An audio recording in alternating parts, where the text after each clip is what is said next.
એ સતુ ભુવાના કોઈ લોકોએ ફોન કર્યો, તેથી જો તમારા જો આ ઢેબરા ન ભણાઈ દઉં ને તો આ દીપક સુડાસમા ગોરા મિત્રોમાંથી એકને ધમકી સતુ ભુવાની આવી,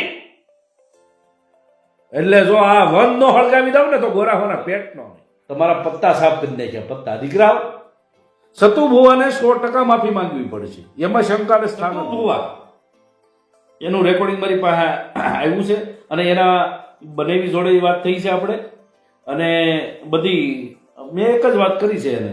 નમસ્કાર માતાજી મિત્રો, નવા વિડીયોમાં તમારું સ્વાગત છે. અને દીપક ચુડાસમા અને સતુ ભુવાજીનું જે લડાઈ થઈ રહી છે કે ભુવા ખોટા હોય એનું રેકોર્ડિંગ જોવો, અને દીપક ચુડાસમાએ એમ કીધું કે માફી મંગાવશો, જોઈએ આગળ શું થાય.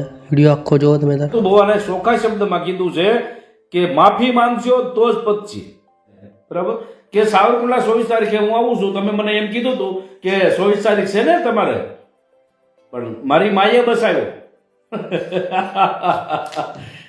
મારી માં મેલડીએ બસાવ્યો, એ માળવાળી મેલડી માએ બસાવ્યો, નકર હું તો આંધળો આવત. પણ સતુ ભુવા તમારા મોઢે જ બોલ્યા તમે, અને મેં તમને કીધું, વોર્નિંગ હોત આપી. સતુ ભુવાની એને વાત થઈ હમણાં, અને એના બનેવી થોડી વાત થઈ ગઈ છે આપણે, બરાબર? અને એના બધી માહિતી આપણે આપી દીધી કે તમે તમારી રીતે તૈયારી કરો, હું મારી રીતે તૈયાર કરું છું. 24 તારીખે દીપક સુડાસમા કાયદેસર કોર્ટમાં હાજર થાય છે, બરાબર? 24 તારીખે કાયદેસર હું આવું છું. જેને મારી નાખો હોય તો મારી નાખો, બાકી દેવી પૂજક સમાજના પૂર્વજોની લડાઈમાં દીપક સુડાસમા હાર ક્યારેય નહીં માને. આ દીપક સુડાસમા જે બોલે ને એ કરીને બતાવશે, ખાલી બોલશે નહીં. તમને વિશ્વાસ તો આવી ગયો છે મારી ઉપર, એટલા ટાઈમથી જેટલી વાત કરું છું એટલો જે કરીને બતાવતો આવું છું. હવે તમને વિશ્વાસ તો આવતો હોય છે. જે વાઘરા થયા છે ને ત્યાં જઈ, જ્યાં કોરડા ગામમાં સતુ ભુવાની મેલડી માની ત્યાં જઈ અને ટેજ માથે જ્યારે નાયા ધોયા વગીના સડી ગયા, નાયા ધોયા વગીના એટલે બેનોના બળાત્કાર કરી બેનો દીકરીના બળાત્કાર કરીને સડી ગયા. ત્યાં એવો રામજી ખાંગરવાળો, અમિત ડાભી, ઓલો નાયા વગીરનો ઓલો શું કહેવાય રાજેશ ઉઘરેજીઓ, અને રમેશ સાથળિયો, ભાવલો હળવદિયો, આ બધા હરાવીના પેટના ગયા હતા ને, એને એ ખબર નથી. અમે પોતે ધોયા વગીરના સડી ગયા છીએ. પણ મારી માં માળવાળી મેલડીએ બહુ મેર કરી. આજ તો બહુ મજા આવી છે. આજ તો બહુ, ભલે કાલ ભલે કદાચ 24 તારીખે મારું મર્ડર થઈ જાય, પણ અત્યારે હું ખુશ છું. સતુ ભુવાને કહો ને તપસ્યામાં બેસી જાય, અને મેલડી માને તમે કહી ગયો, મેલડી માને તમે એમ કહી ગયો કે દીપક સુડાસમાને આંધળો કરીને લાવે, આંધળો કરીને લાવો. ત્યાં જોઈ લે તારા બાપ અત્યારે 500 જણા છે, આ 500 જણાના નામ દે સતુ ભુવાને નામ દે, તને ખબર પડે. અને કાયદેસર એ મેં ફરિયાદમાં નોંધાવેલું છે કે મારા જે ફોલોવર છે મને હારી કમેન્ટ કરે ને એને ધમકી દેવરાવાના છે. આ ઈજડાના પેટના સમાજમાં નામ કામવું હોય ને તો જિંદગી બરબાદ કરવી પડે, જિંદગી છે ને ધોઈ નાખવી પડે છે, ત્યારે નામ કમાય છે. અને તમે જરીક ભીડ પડે ને ત્યાં દેવી ગાયું બોલો, જરીક તમને કોઈ બોલાવે તો દેવી ગાયું બોલો. હે દેવીઓને તમે જો ન મૂકતા હોય તો તમે તમારે શું કરવાનું છે? કે માળવાળી મેલડીમાં, સતુભાની મેલડીમાં એના ધાર્યા કામ કરે છે, તો સતુભાને ન્યા કાયદેસર ત્યાં સાધનામાં બેસી જવાની જરૂર છે, એને તપસ્યામાં બેસી જવાની જરૂર છે. કે શું કહેવાય કે ગજરુ બાપાની મેલડી કે સતુભાની મેલડી, કે તમે તો તુકારા જ કરો છો, કે જહા ભુવાની મેલડી, એ તો અમે કહીએ છીએ, તમે તો તુકારા જ કરો છો. આ એની હાટુ વિરોધ થયો છે. તો સતુ ભુવા તમારે એક કરવાની જરૂર છે. તમારે ક્યાંય કોઈને દાદાગીરી કે કઈ ગુંડાગીરી, કોઈને બંદૂક કે કોઈને ધારિયા બતાવવાની જરૂર નથી.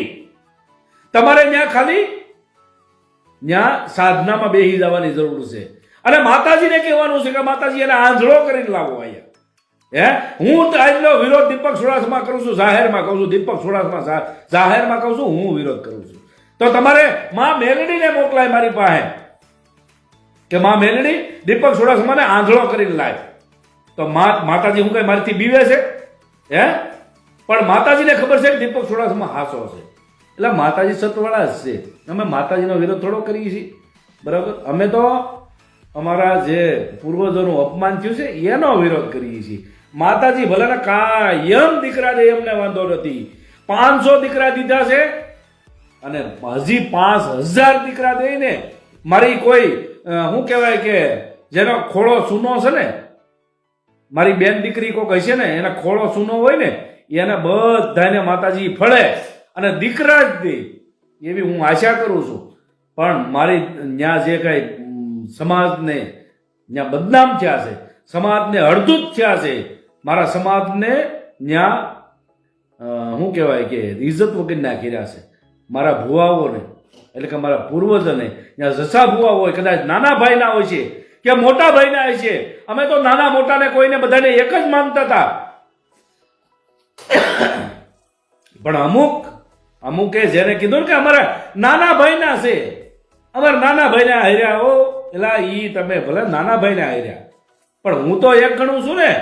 હું તો તમને દેવી પૂજકમાં બધાને ગણતો હતો. પણ તમે હું થવું કે અમે વાઘરી છે, અમારા છે. એલા તમારા હોય તો હું કઈ ઘરે ખોદી નથી લઈ જવાનો, પણ હું હક અને અધિકાર માટે લડતો હતો ભાઈ. રાજકોટમાં ઘણા લોકોએ વિડીયા બનાવીને મને ધમકી મારી છે, બરાબર, પણ કાંઈ વાંધો નહીં. મારી દેવી પૂજક સમાજના હક અને અધિકારની લડાઈ છે, સ્વાભિમાનની લડાઈ છે. અમે કોઈને ટાર્ગેટ કરતા નથી.